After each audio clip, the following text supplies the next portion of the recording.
he started teaching me, or when I started understanding his principles, nígbà tí mo bẹ̀rẹ̀ sí ní mọ̀ nípa àwọn ìlànà rẹ̀. I had one experience on a particular day. I received the gift of a money, Ní ọjọ́ kan mo gba ẹ̀bùn owó, and I paid my tithe out of it. mo sì dá ìdámẹ́wàá mi nínú rẹ̀. And by the following morning, the same money came back to me. Ní òwúrọ̀ ọjọ́ kejì, owó yẹn tún wá padà tọ̀ mí And I wá. paid my tithe again. Mo tún san ìdámẹ́wàá mi. And the same amount came the third time. Iye owó kan náà tún wá padà wá lẹ́ẹ̀kẹta. And I said, God, I like this one. Let's continue. Mo wá sọ pé Ọlọ́run, mo fẹ́ràn eléyìí, jẹ́ kó máa tẹ̀síwájú o. And I've shared with you when I entered into the Polytechnic Ibadan. Mo sì ti pín pẹ̀lú wa nígbà tí mo wọ iléèwé gíga. When I leave home, I'll be giving my school fees, my feeding money, my handout money, and off I will go to school. Nígbà tí mo bá ń lọ, owó tí wọ́n bá fún mi fún ìwé, tí wọ́n fún mi fún oúnjẹ, owó tó yẹ kí n lò ní gbogbo ìgbà tí mo wà níléèwé. And when I first started, I pay my tithe on everything. Nígbà tí mo ṣẹ̀ṣẹ̀ bẹ̀rẹ̀, gbogbo orí owó yìí màá san ìdámẹ́wàá lórí rẹ̀. I pay tithe on everything. Lórí gbogbo owó yìí màá san ìdámẹ́wàá lórí rẹ̀.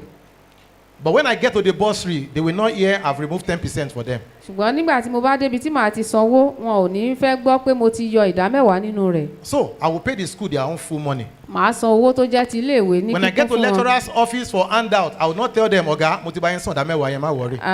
When I get to my lecturer, I don't have the guts to tell them that I've paid tithe over your money. And so it falls back on my personal allowances. Gbogbo rẹ̀ yóò wá sórí owó tó yẹ kí n láti fi jẹun. And in the fellowship, at that time, we make commitments to get musical instruments. Ní ibi fellowship wa máa ń jẹ́jẹ́ pé a fẹ́ ra àwọn nǹkan èlò And there is orin. always a need to give and to give and to give. A sì ní ìdí láti fi fúnni, láti fi sílẹ̀, láti fi sílẹ̀. And we give at every point in time. A sì ń fi sílẹ̀ ní gbogbo ìgbà.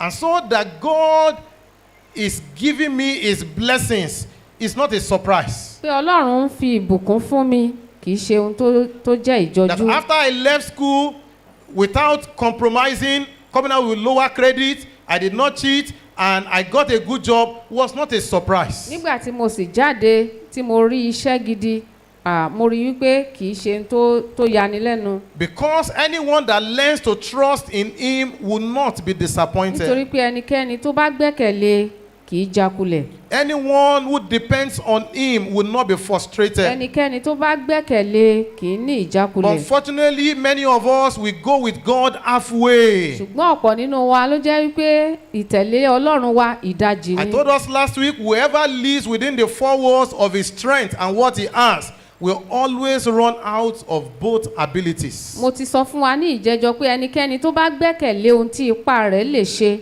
irú ẹni bẹ́ẹ̀ yóò ṣàìní ipá yẹn.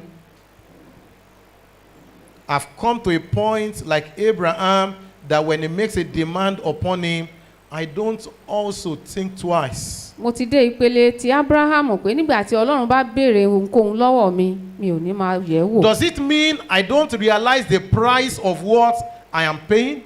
Ǹjẹ́ ó túmọ̀ sí wípé mi ò mọ̀ pé nǹkan tó ń béèrè yóò ná mi ní nǹkan kan? Does it mean that I know that I'm forgoing something to give God? Ǹjẹ́ ó túmọ̀ sí pé ó ní àwọn nǹkan kan tí mo máa fi sílẹ̀ láì ṣe nítorí pé mo fẹ́ ṣe nǹkan yẹn?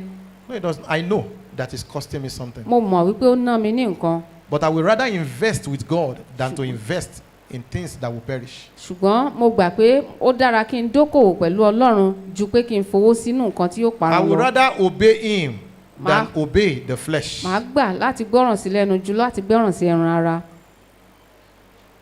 People could not understand when I left my work. Àwọn ènìyàn mọ̀ kò yé. But it was because before I